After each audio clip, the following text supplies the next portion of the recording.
good evening or good morning, depending on where you're reading this. I want to begin gently and honestly.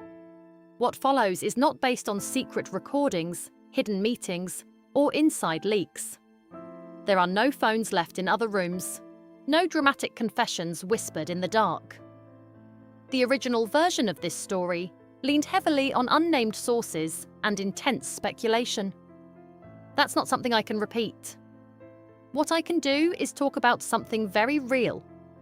The emotional weight we all witness when a public figure faces a private crisis. When someone like Roker, who has spent decades in morning television, looks concerned for a colleague, it resonates. And when Savannah Guthrie appears on camera carrying visible strain, audiences feel it. This isn't gossip.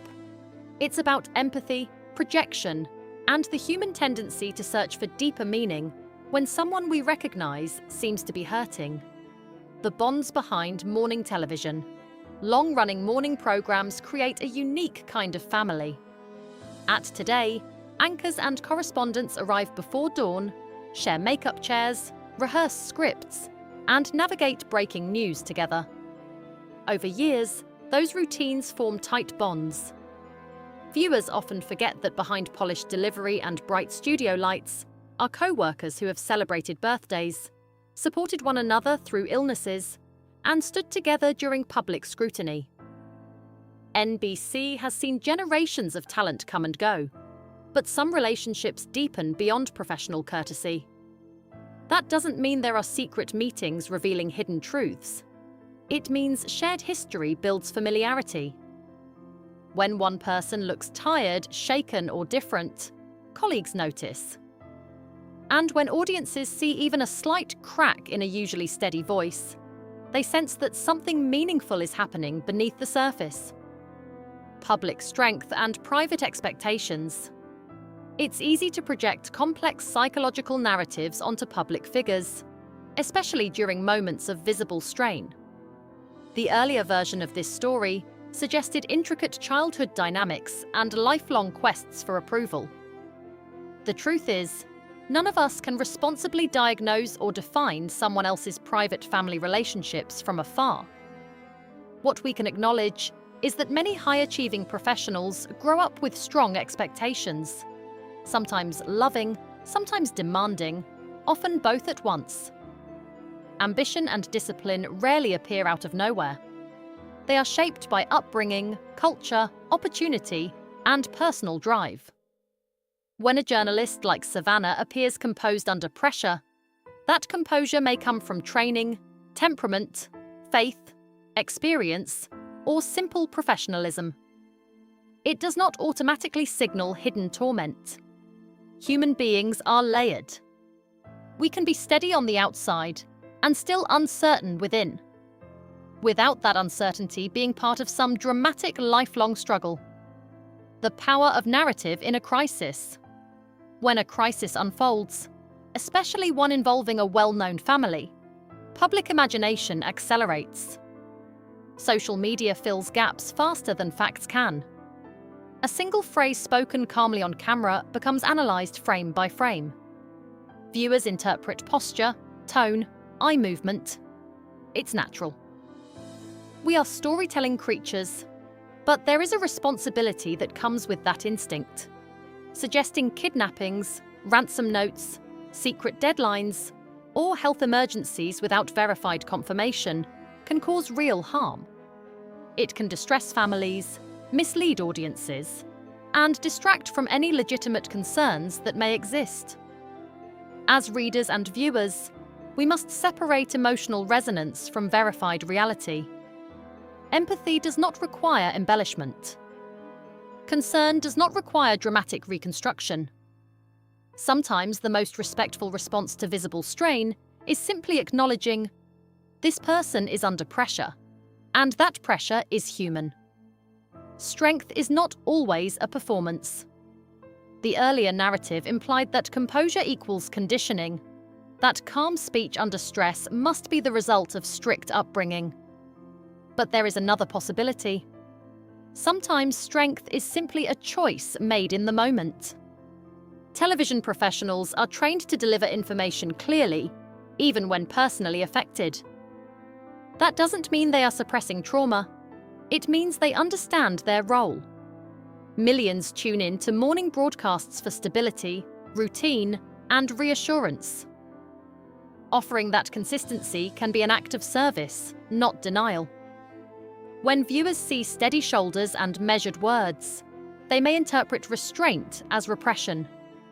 Yet restraint can also be grace. It can be faith. It can be an anchor deciding that breaking down publicly would shift focus away from what matters. We cannot assume that composure equals fear of disapproval. Sometimes it simply reflects professionalism forged over decades, colleagues' care and perspective. There is something deeply moving about longtime colleagues supporting each other. Al Roker has spent decades becoming a familiar, trusted presence in American homes. That longevity often brings perspective. Senior figures in any workplace tend to watch younger colleagues grow, stumble, succeed, and evolve. Concern from someone with that kind of history feels weighty, even if expressed privately and responsibly. But concern is not confirmation of dramatic internal collapse. It is care. It is human. When we imagine older colleagues speaking out of love, we should remember that love does not require public disclosure of intimate psychological detail.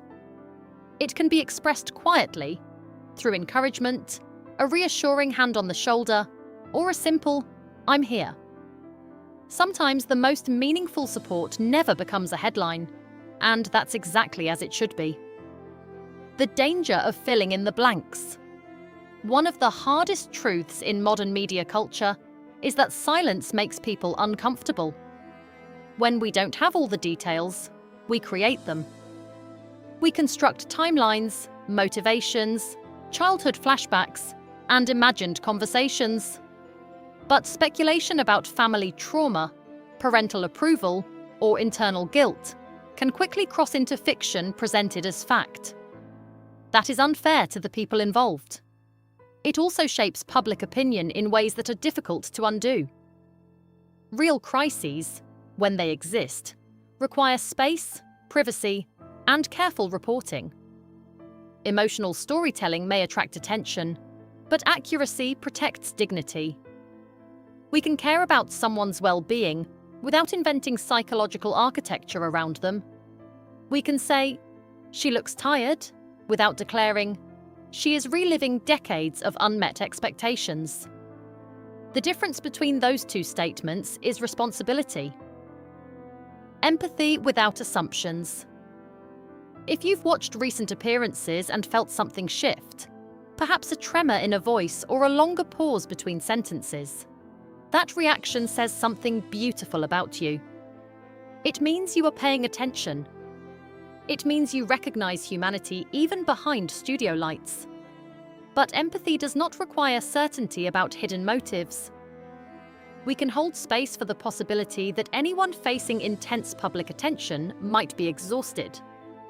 We can pray, hope, or simply wish them steadiness without attaching elaborate backstories. Public figures are still daughters, mothers, friends, colleagues. They deserve compassion, not psychological autopsies. When we step back from rumor and lean into kindness, the tone changes. The conversation becomes less about decoding and more about supporting. When the cameras turn off, there is always a moment after broadcast when studio lights dim and microphones come off. That space, private, quiet, unrecorded, is where real processing happens. None of us are present for it, and that's okay. Not every tear must be public to be real. Not every fear must be televised to be valid. If someone chooses composure in front of millions, that is their decision. If they choose to grieve or reflect in private, that is their right. The most respectful posture we can take as observers is patience. Let verified information come through reliable channels. Let families speak when they are ready. Let colleagues support one another without forcing them into narrative roles. In a culture that thrives on immediacy, choosing restraint is an act of maturity. Choosing care over drama. So where does that leave us?